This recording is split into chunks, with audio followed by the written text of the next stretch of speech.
Japan is an island by the sea filled with volcanoes, and it's beautiful.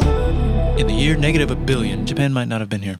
In the year -40,000, it was here, and you could walk to it, and some people walked to it. Then it got warmer, some icebergs melted, it became an island, and now there's lots of trees, because it's warmer. So now there's people on the island. They're basically sort of hanging out in between the mountains, eating nuts off trees, and using the latest technology, like stones and bowls. Ding dong, it's the outside world, and they have technology from the future, like really good metal and crazy rice farms. Now you can make a lot of rice really, really quickly. That means if you own the farm, you own a lot of food, which is something everybody needs to survive. So that makes you king. Rice farming and rice kingdoms spread across the land, all the way to here. The most important kingdoms were here, here, here, here, here, here, and here. But this one was the most important, ruled by a heavenly superperson, or emperor for short. Knock knock, get the door, it's religion. The new prince wants everyone to try this hot new religion from Biekt. Please try this religion, he said. No, said everybody. Try it, he said. No, said everybody again, quieter this time. And so the religion was put into place, and all the rules that came with it. Then the government was taken over by another clique, and they made some reforms, like making the government govern more, and making the government more like China's government, which is a government that governs more. Hi, China, they said. Hi, dipshit, said China. Can you call us something else other than dipshit, said Japan. Like what, said China. How about Sunrise Land, said Japan. And they stole China's alphabet and wrote a book about themselves. And then they made lots of poetry and art and another book about themselves. Then they stopped moving the capital every time the emperor died and kept it in one place for a while, right here. And they conquered the north, finally. Get that squared away. A rich hipster named Kukai is bored with modern Buddhism, visits China, and learns a better version, which is more spiritual. Comes back, reinvents the alphabet, and causes art and literature to be great for a long time. And the royal palace turned into such a dream world of art that they really didn't give a shit about running the country. So if you live outside the palace, how are you supposed to protect your shit from criminals? Hire a samurai. Everyone started hiring samurai. Rich, important people hired samurai. Poor people who could not afford to hire samurai did not hire samurai. The samurai became organized and powerful, more powerful than the government. So they made their own military government. Here, they let the emperor still be emperor, but the shogun is actually in control. Breaking news, the Mongols have invaded China. We've invaded China, said the Mongols. Please respect us, or else we might invade you as well. Okay, said Japan. So the Mongols came over, ready for war, and died in a tornado. But they tried again, and had a nice time fighting with the Japanese, but then died in a tornado. Then the emperor overthrows the shogunate. Then the shogunate overthrows him back and moves to Kyoto and makes a new shogunate. And the emperor can still dress like an emperor if he wants, that's fine. Now there's more art. Like painting with less colors, collaborative poetry, plays, monkey fun, tea parties, gardening, architecture, flowers. It's time for who's going to be the next shogun. Usually it's the shogun's kid, but the shogun doesn't have a kid. So he tries to get his brother to quit being a monk and be the next shogun. He says okay, but then the shogun has a kid. So now who's it going to be? Vote now on your phones. And everyone voted so hard that the palace caught on fire and burned down. The shogun actually didn't care. He was off somewhere doing poetry. And the whole country broke into pieces. Everyone is fighting with each other for local power, and it's anybody's game.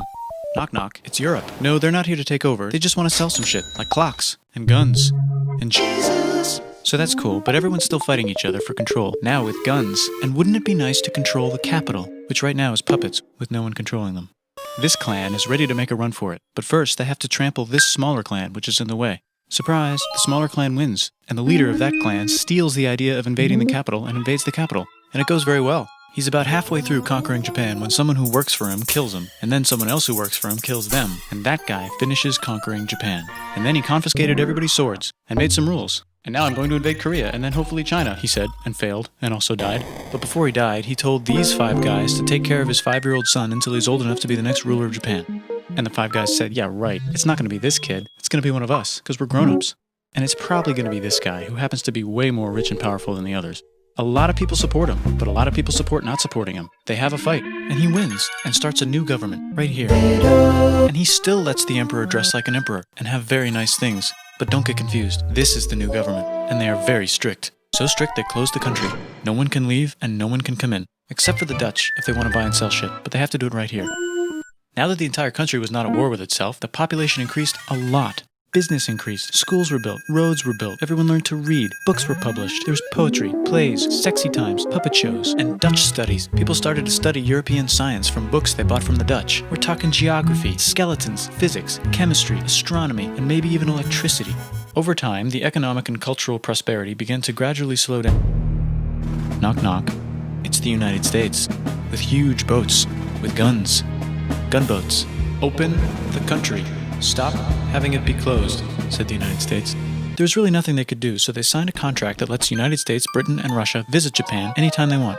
Choshu and Satsuma hated this. That sucks, they said. This sucks. And with almost very little outside help, they overthrew the shogunate and somehow made the emperor again and moved him to Edo, which they renamed Eastern Capital. They made a new government, which was a lot more Western.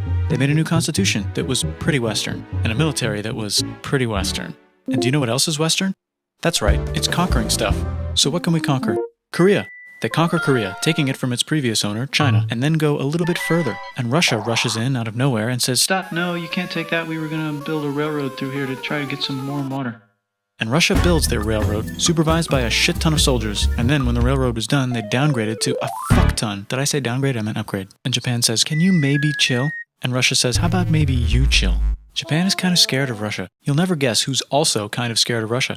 Great Britain. So Japan and Great Britain make an alliance together so they can be a little less scared of Russia. Feeling confident, Japan goes to war against Russia, just for a moment, and then they both get tired and stop. It's time for World War I. The world is about to have a war, because it's the 1900s and weapons are getting crazy, and all these empires are excited to try them out on each other. Meanwhile, Japan has been enjoying conquering stuff and wants more. And the next thing on their list is this part of China and lots of tiny islands. All that stuff belongs to Germany, which just had war declared on it by Britain because Britain was friends with Belgium, which was being trespassed by Germany in order to get to France to kick France's ass because France is friends with Russia, who was getting ready to kick Austria's ass because Austria was getting ready to kick Serbia's ass because someone from Serbia shot the leader of Austria's ass. Or actually shot him in the head. And Britain is currently friends with Japan, so you know what that means. Duh, Japan should take the islands. Which they wanted to do anyway, so they called Britain on the telly to sort of let them know. And then they did it. And they also helped Britain a little here and there with some errands and stuff. Now the war is over, and congratulations, Japan, you technically fought in the war, which means you get to sit at the negotiating table with the big dudes, where they decided who owns what. And yes, Japan gets to keep all that shit they stole from Germany. You also get to join the post-war mega alliance, the League of Nations, whose mission statement is to try not to take over the world.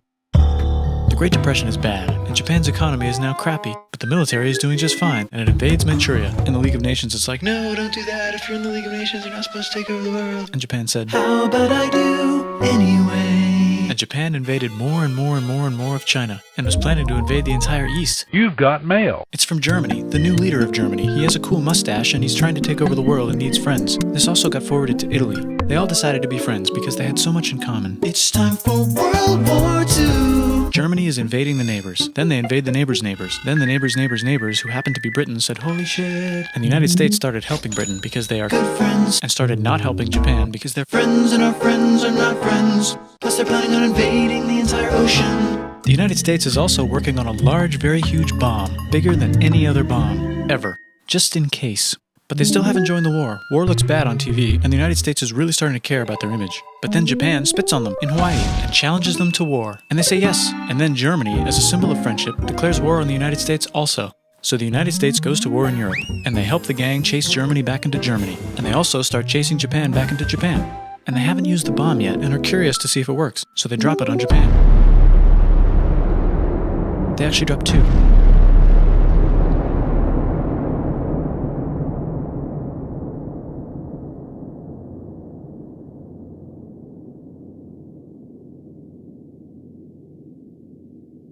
The United States installed a new government, inspired by the United States government, with just the right ingredients for a post-war economic miracle. And Japan starts making TVs, VCRs, automobiles, and camcorders as fast as they can, and also better than everybody else. They get rich, and the economy goes wild, and then the miracle wears off. But everything's still pretty cool, I guess. Bye.